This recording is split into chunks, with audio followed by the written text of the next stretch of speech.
Now, suppose we want to put some music with this. This, of course, is pretty much a silent film. How do we do that? We go over here to this little square right here where the notes are. It's our music and sound effect browser. And I just happen to have this one right here. Let's just go ahead. It's called Carol of the Bells. You probably heard it before. Let's just put it in here. Just drag it over there. And let's see what that's going to sound like.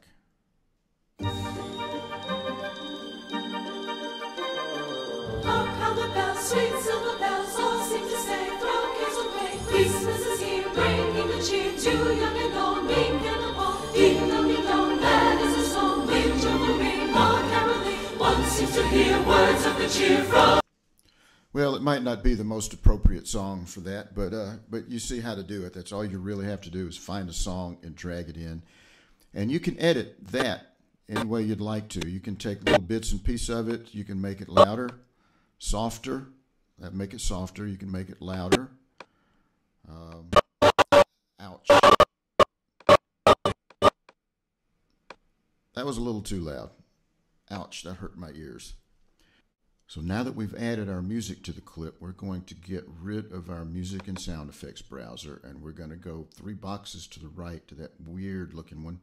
This is called the transition browser. We're going to click on that.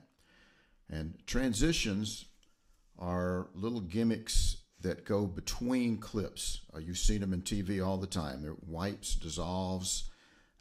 Let's try a wipe because that's pretty obvious. In fact, let's use one called spin out. What you do is you grab the one that you want and you move it up and you put it between the clips that you want it to be in.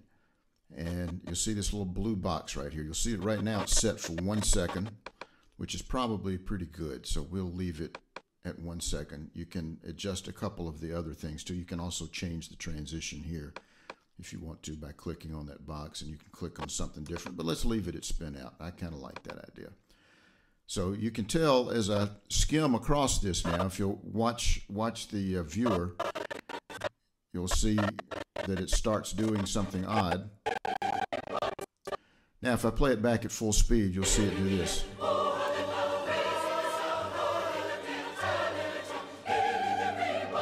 It had a little box that just faded away there. I guess you probably saw that. If we would like to change that to something different, and perhaps we should, something more obvious, let's change it to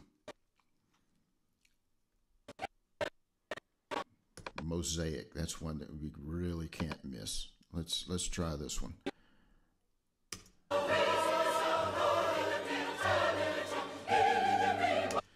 So all those effects are down there, and you may certainly pick the ones you like and use them and discard the ones that you don't like. So what do you do when your movie's finished? You do exactly the same thing that you did in GarageBand. You go to Share, and there's a number of places you can share it. You can either put it to your iTunes library, you can put it in iDVD, which is part of the iLife suite, and then put it on a DVD.